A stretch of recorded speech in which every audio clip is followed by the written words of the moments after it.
बिस्मिल्लाहिर्रहमानिर्रहीम। अस्सलाम वालेकुम student, my name is Mohammad Shoaib. Student, आज की इस लेक्चर में हम डिस्कस करने जा रहे हैं class first year physics unit 3 forces and motion का टॉपिक है लीनियर मोमेंटम। स्टूडेंट, आज का जो हमारा टॉपिक है वो थोड़ा लेंथी होने वाला है बिकॉज ये टॉपिक थोड़ा लेंथी है। यहाँ पे हमारे पास इसमें 3 पॉइंट्स हैं। एक है Newton law and linear momentum, दूसरा हमारे पास इम्पल्स है एंड थर्ड वन जो है law of conservation of momentum. इस तरह करते हैं कि इसको 2 पार्ट्स में डिवाइड कर लेते हैं।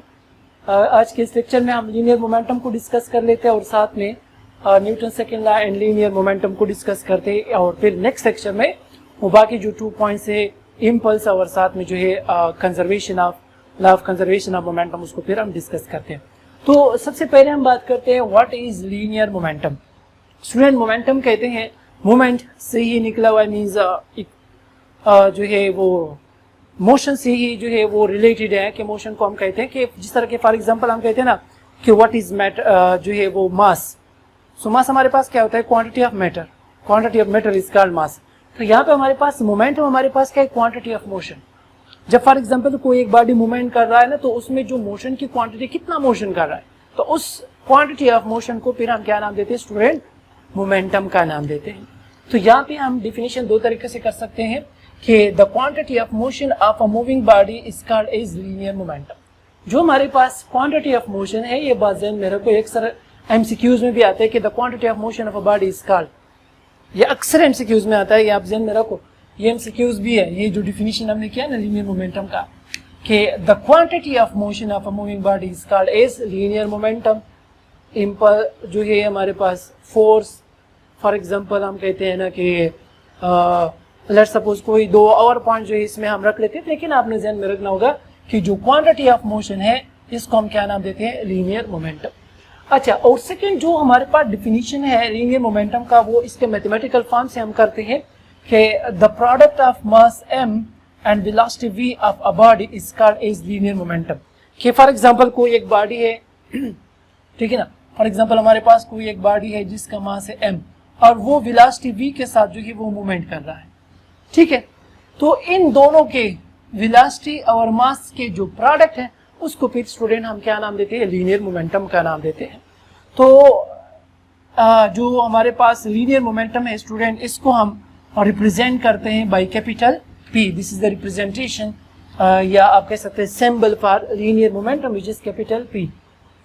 अच्छा स्टूडेंट, अब हम जो है इस लीनियर मोमेंटम के लिए मैथमेटिकल फॉर्म जो है वो बनाते हैं कि मैथमेटिकली लेट कि हमारे पास कोई एक बॉडी है of mass m moving with velocity v, then the linear momentum for that body is. तो यहाँ पे भी हमने वही बात लिखी है कि if m is the mass of a body and v is the velocity of a body, then linear momentum p of the body is given by p is equal to mv। ये हमारे पास जो है लीनियर momentum का formula है, mathematical form है, ये आपने ध्यान में रखना होगा कि P is equal to mv, where P is the linear momentum, m is the mass of the body and v is the velocity of a body. Is it clear student?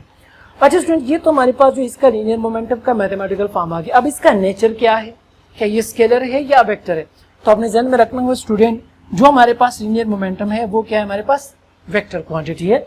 P is equal to m, इसलिए हमने यहाँ पे इसके ऊपर arrow head भी लगाया हुआ है, तो it is a vector quantity. अब जो इसकी डायरेक्शन स्टूडेंट होती है वो हमेशा जो डायरेक्शन वेलोसिटी की होती है, क्योंकि इसमें m तो हमारे पास एक स्केलर वैल्यू है, m एक कांस्टेंट वैल्यू है, ठीक है ना, क्योंकि मास हमेशा कांस्टेंट रहती है ना।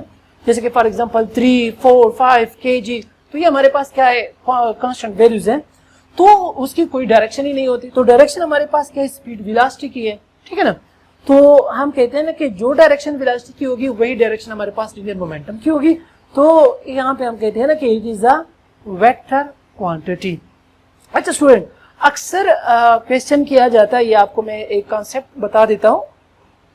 बस जो है वो वाइवा में भी पूछा जाता है, बस दफ़ा आप इंटरव्यू वगैरह के लिए चले जाते हो तो वहाँ पे भी आपसे ये क्वेश्चन हो सकता है कि जो हमारे पास ये P is equal to m वाला प्रोडक्ट है, ये कौन सा प्रोडक्ट है? ये स्केलर प्रोडक्ट है या वेक्टर प्रोडक्ट है? अब अगर आप जो है कहते हैं कि फॉर एग्जाम्पल हम कहते हैं ना कि ये स्केलर प्रोडक्ट है, तो स्केलर प्रोडक्ट में तो ये होना चाहिए, क्योंकि स्केलर प्रोडक्ट या वेक्टर प्रोडक्ट में हम यही बात करते हैं कि अगर 2 वेक्टर्स आपस में मल्टीप्लाई हो जाए तो उसका अगर हमारे पास जो रिजल्टेंट है वो कोई एक स्केलर क्वांटिटी हो तो उसको फिर हम स्केलर वेक्टर या स्केलर प्रोडक्ट कहते हैं। तो यहाँ पे अगर हम देखिए v तो वेक्टर है लेकिन m हमारे पास वेक्टर नहीं है, ठीक है ना। तो पहली बात तो यहाँ पे जो है गलत हो गई कि हमारे पास जो है स्केलर प्रोडक्ट नहीं है, मींस डॉट प्रोडक्ट नहीं है। दूसरा, अगर हम वेक्टर प्रोडक्ट की बात करते हैं तो वेक्टर प्रोडक्ट में हम ये कहते हैं कि अगर दो वेक्टर आपस में मल्टीप्लाई हो जाए और उसका रिजल्टेंट हमारे पास क्या वेक्टर क्वांटिटी हो तो उसको हम वेक्टर प्रोडक्ट कहते हैं। अब इसका रिजल्टेंट तो वेक्टर क्वांटिटी है, लेकिन अगर हम यहाँ पे देखें दो वेक्टर आपस में मल्टीप्लाई नहीं हो रहे, यहाँ पे दो वेक्टर्स आपस में मल्टीप्लाई नहीं हो रहे, मास हमारे पास वेक्टर नहीं है, मैं पहले भी बता चुका हूँ मास इज कांस्टेंट, ठीक है ना। तो फिर ये कौन सा प्रोडक्ट है, ये सिंपल नॉर्मली मैथमेटिक्स में जो हम प्रोडक्ट की बात करते हैं ना मल्टीप्लिकेशन, ये वो चीज है, न स्केलर प्रोडक्ट है न वेक्टर प्रोडक्ट है, क्योंकि स्केलर और वेक्टर दोनों प्रोडक्ट्स के लिए हमारे लिए दो वेक्टर्स क्वांटिटी का होना जरूरी है कि हम दो वेक्टर्स आपस में मल्टीप्लाई करते हैं। तो ये आप ज़हन में रखो, ये जस्ट इस तरह है कि फॉर एग्जांपल हम लिखते हैं ना कि लेट 3 मल्टीप्लाइड बाई 4 या 4 न्यूटन, 3 मल्टीप्लाइड बाई 4 न्यूटन। अब ये 4 न्यूटन हमारे पास क्या एक वेक्टर है, फोर्स है, उसके साथ हम 3 को मल्टीप्लाई करते हैं जस्ट, तो हमारे पास क्या हो जाएगा 12 न्यूटन, सिंपल मल्टीप्लीकेशन, ठीक है ना। एक वेक्टर के साथ हम एक स्केलर को मल्टीप्लाई करते हैं, एक कांस्टेंट वैल्यू को हम मल्टीप्लाई कर रहे हैं, तो यहाँ पे हमारे पास जस्ट सिंपल मल्टीप्लीकेशन है, न कोई वेक्टर प्रोडक्ट है न स्केलर प्रोडक्ट है। ये ज़हन में रखो, अक्सर मैं फिर कह रहा हूँ, ये अक्सर जो है इंटरव्यूज में या जो है आप कह सकते हो कि वाइवा जो आपका होता है ना प्रैक्टिकल वाइवा, तो उसमें भी अक्सर ये क्वेश्चन किया जाता है कि बताइए जनाब ये हमारे पास कौन सा प्रोडक्ट है, वेक्टर या स्केलर। ये फॉर एग्जांपल आप कहीं पे टीचिंग के लिए जाते हो वगैरह, तो वहाँ पे जब आप डेमो देते हो, फॉर एग्जांपल आपने ये टॉपिक चुना हुआ है, तो उसमें फिर आप लोगों से क्वेश्चन हो सकता है कि ये हमारे पास कौन सा प्रोडक्ट है, स्केलर है या वेक्टर है, तो आपने ये बातें ध्यान में रखनी होगी। अच्छा, ये तो इसका अपनी बात की वेक्टर क्वांटिटी। अब इसके यूनिट की बात करते हैं स्टूडेंट, कि जो हमारे पास यूनिट है लीनियर मोमेंटम की, तो अगर हम इस फार्मूले को देखो तो यहाँ पे हमारे पास है m और यहाँ पे हमारे पास क्या है वेलोसिटी। अब मास है, मास की यूनिट हमारे पास स्टूडेंट क्या है किलोग्राम है, ठीक है ना मास, और वेलोसिटी है, वेलोसिटी के हमारे पास क्या है मीटर पर सेकंड, तो हमारे पास इसकी यूनिट क्या होगी kilogram metre per second, kilogram metre ये हमारे पास आ गया kilogram metre per second. Is it clear. और उसके साथ साथ हम एक दूसरी यूनिट भी लिखते हैं जो कि हमारे पास है न्यूटन सेकंड। अब ये न्यूटन सेकंड किस तरह आता है, ये यहां से भी डायरेक्ट आ सकता है, लेकिन वो फिर आप लोग कंफ्यूज हो जाओगे। तो न्यूटन सेकंड के लिए अब इसके बाद जो हम पढ़ने जा रहे हैं, तो उसमें आपको खुद ब खुद जो एक फार्मूला आ जाएगा, जिससे हमारे पास जो है लीनियर मोमेंटम का जो यूनिट है वो न्यूटन सेकंड बन जाता है। वो फिर मैं आपको यहाँ पे समझाने की कोशिश कर लेता हूँ। अच्छा स्टूडेंट, ये तो हमारे पास हो गया कि लीनियर मोमेंटम क्या है, लीनियर मोमेंटम का जो कि यूनिट क्या है, लीनियर मोमेंटम का मैथमेटिकल फॉर्म क्या है, उसकी नेचर क्या है, उसकी डायरेक्शन क्या है, ठीक है ना। अच्छा, अब हम यहाँ पे बात करते हैं कि Newton second law and linear momentum, Newton second law और लीनियर मोमेंटम का आपस में क्या रिलेशन आ रहा है, तो अब उसको फाइंड आउट करते हैं यहाँ पे। तो हमें पता है according to Newton second law हमारे पास फार्मूला है F = ma, let this is equation number 1, ठीक है ना। अच्छा, अब इसी न्यूटन सेकंड लॉ से हम लीनियर मोमेंटम का फार्मूला निकालते हैं, यहाँ पे उसी की वैल्यू जो है हमारे पास आ जाएगी, एक इक्वेशन आ जाएगा, फिर आपको खुद ब खुद उसमें भी एमसीक्यूज आपको मैं समझा दूंगा। अच्छा, अब देखिए वी नो दैट हमारे पास एक्सेलरेशन किस चीज के बराबर होता है, delta v by delta T, change in velocity with respect to time, ठीक है ना, delta v by delta T.